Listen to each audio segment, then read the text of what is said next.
You've seen this image before. A black triangle, a beam of white light, a rainbow. No words, no band name, just a silent symbol. But this is more than a cover.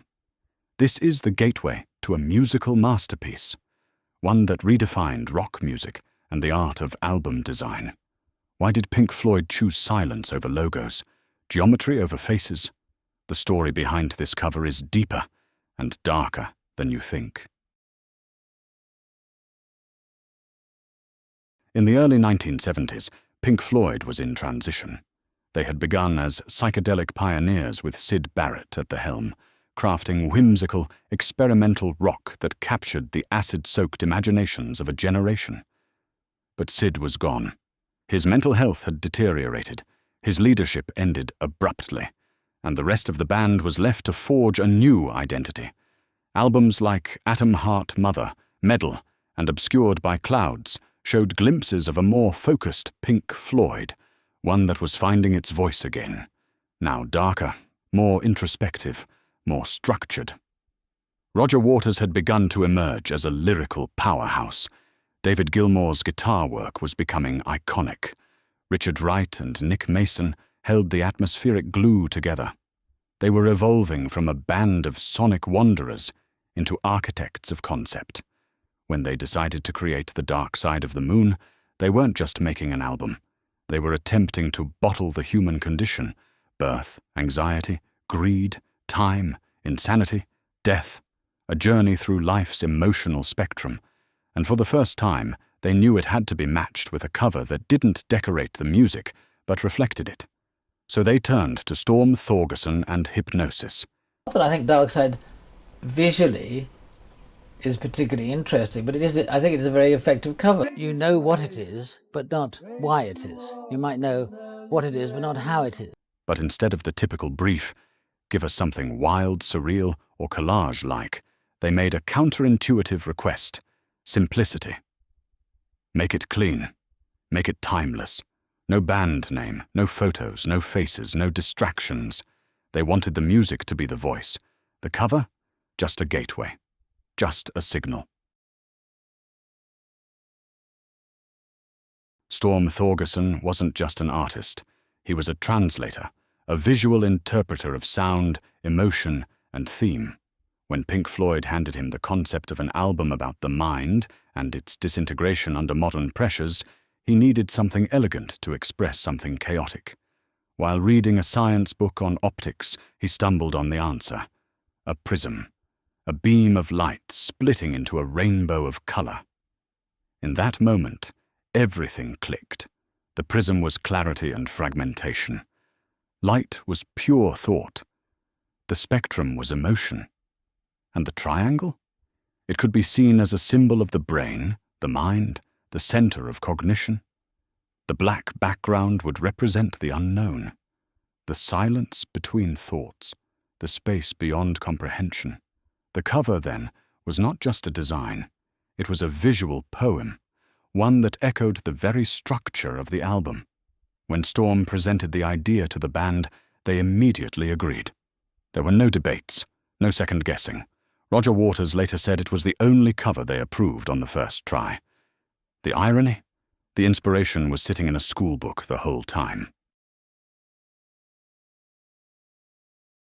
What gives the prism such resonance is not just how it looks, but what it represents.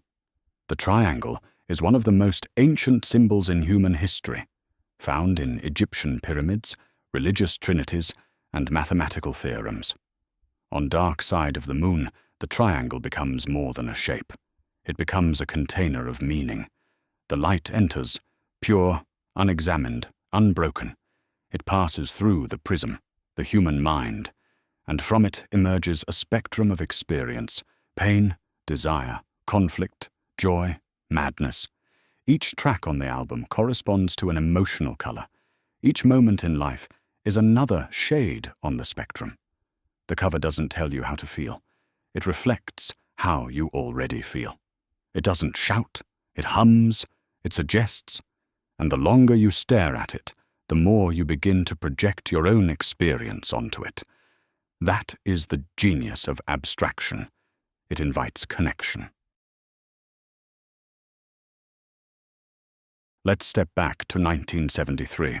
It's the golden era of album art. Bands are fighting for attention on record store shelves. Album covers are part marketing, part identity. And then Pink Floyd drops this. Blackness, a triangle, a line, and a rainbow. That's it. In a visual culture obsessed with clutter, Floyd went minimal. And that minimalism? It worked. The Dark Side of the Moon stood out because it didn't try to sell you anything. It didn't tell you what to feel. It just existed, like a sacred symbol. In fact, many early buyers didn't even know what it was until they picked it up. A small sticker on the shrink wrap said, "Pink Floyd, the Dark Side of the Moon." But once opened, the record stood alone, wordless, like a vinyl monolith. And that was the point. The band didn't want fame from faces. They wanted immortality through ideas. Storm Thorgerson was no ordinary designer. He didn't just create images, he forged visual experiences. And when it came to the Dark Side of the Moon, he chose not to rely on illustration. He wanted to capture something real. So, he and the Hypnosis team created the prism photograph in a dark room.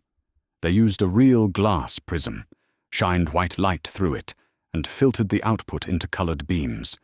They photographed it using long exposure and experimented with angles for hours until they achieved the perfect shot.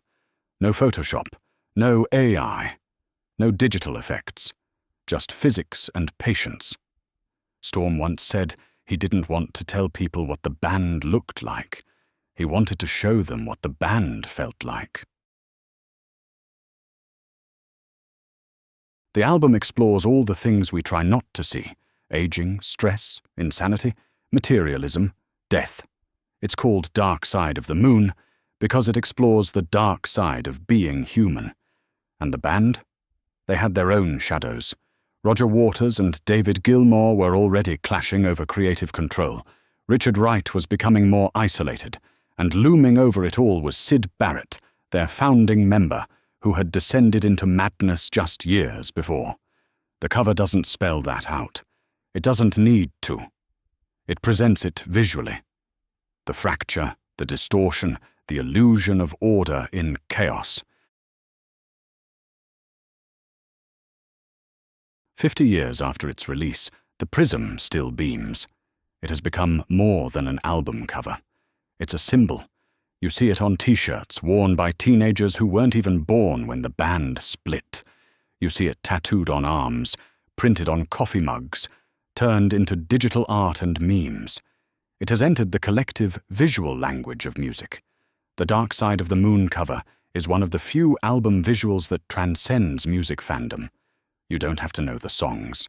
The image stands alone. But for those who do know the music, the cover is a totem, a reminder of a journey through time, money, madness, and mortality. In a world of noise, Pink Floyd gave us silence. In a world of distraction, they gave us focus. And in a world of throwaway visuals, they gave us a symbol that endures. The genius of the Dark Side of the Moon cover isn't just in its design. It's in its restraint, its boldness, its ability to make you feel without saying a word. It doesn't need explanation. But once you understand it, you never see it the same way again. A triangle, a rainbow, a black void. Pink Floyd didn't put their name on it. Because they didn't need to, we already knew. If this video made you see the prism differently, leave a like. If you want more stories behind the visuals that shaped music history, hit subscribe and tell us in the comments, what's your favorite album cover of all time?